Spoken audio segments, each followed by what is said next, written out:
Animal groups are called to another animal hoarding situation in Estill County. And a study determines how much UVA WISE impacts the Central Appalachian region. Plus, we are tracking rain chances, breezy winds, and cooler temperatures by tomorrow and Friday. That forecast coming up as Mountain News First at 4 continues. Mountain News First at 4 continues. 1 month after dozens of dogs were found in deplorable conditions, animal rescue groups are being called about another situation in the same county. Paws for the Cause is working to remove dogs from another home in Estill County. That's the same county where a hoarding operation resulted in the animal shelter being overrun. WYMT's Phil Pendleton has more. Paws for the Cause has been very busy in Estill County for the past month or so. They say actually the situation there has been bad for at least a year, maybe even longer. Just a month ago, the situation was dire for dozens of dogs. They say now there is a brand new case that has their full attention. 10 dogs have been removed from a home near the Estill-Lee County line, and Anita Spreitzer says there are many more that need rescued. She says the dogs are being starved and they're also flea and tick infested.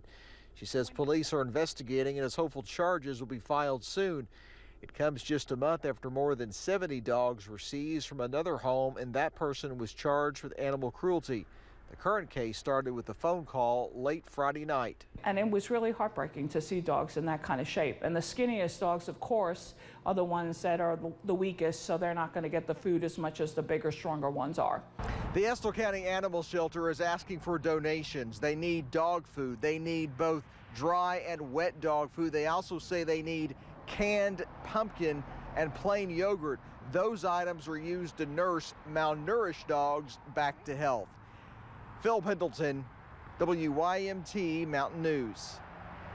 Phil, thank you. We have reached out to law enforcement in Estill County, but were not able to speak to anyone about the current situation. Members of Congress and animal welfare advocates gathered in Washington, D.C. today to push for stronger penalties against animal abusers. The bipartisan Better Care for Animals Act would strengthen federal enforcement power against animal abusers. It would allow civil action against animal abusers. This comes after about 4,000 beagles were rescued in July 2022 from a research facility in Cumberland, Virginia.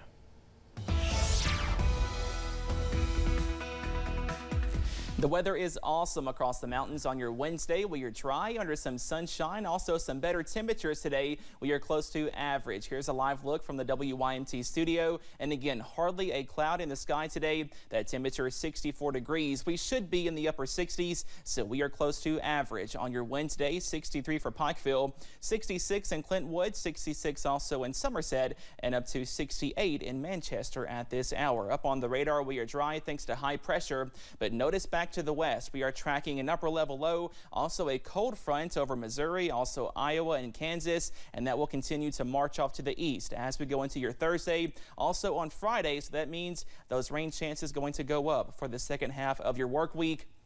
We are tracking more showers on Thursday, also Friday. Also some breezy winds. We could see winds upwards of 15 to 20, possibly 25 miles per hour on Thursday, also Friday. And once that front passes, some cooler air is on the way by Friday, also into this weekend. So a busy forecast on the way. Those details coming up in just a few more minutes. Steve? All right, Cameron, thank you. A recent study found that the University of Virginia's College at WISE has had a big impact on growth in the region. The study was commissioned by the Virginia Business Higher Education Council. Researchers found that UVA WISE contributed $188 million to the state's gross domestic product. UVA WISE Vice Chancellor Shannon Blevins says the school's growth has made a big difference. When you see growth among a four-year institution, you'll see the region around it grow. And so by presence of employment, as well as the way that new dollars coming into the college are circulated through the region, it creates a significant economic impact for the community. The school welcomed a record number of students this fall semester. Administrators say they saw a 15% spike in enrollment. We'll have more on ways the school is impacting the community tonight at 6. Definitely a beautiful time of year on campus, too. Drivers using I-75 northbound in Whitley County are noticing lane closings in the Williamsburg area. Officials at the Kentucky Transportation Cabinet say those closings are needed so crews can do maintenance on the road surface at that location. The speed limit is also reduced to 55 miles per hour in the construction zone. The closings are scheduled to occur now through next Tuesday.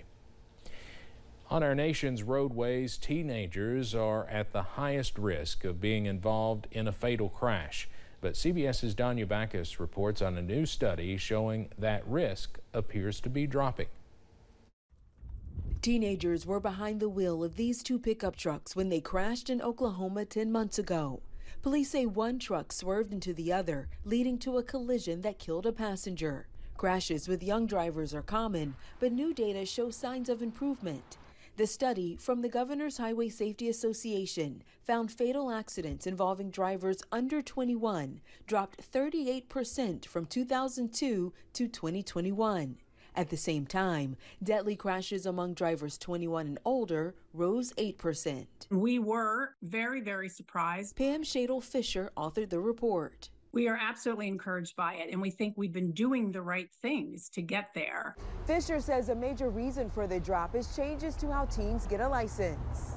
Many states now have graduated driver's license laws. They restrict teens from driving at certain times alone, like late at night. They also can limit how many other young people are in the car without an adult. Some laws ban teens from using electronic devices while driving, even hands-free.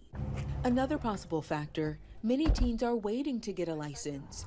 Earlier this year, we talked to Catherine Franklin, who waited until she was 18. I really was not interested in driving. I didn't really enjoy the idea of it. The goal we're trying to get to is zero, plain and simple.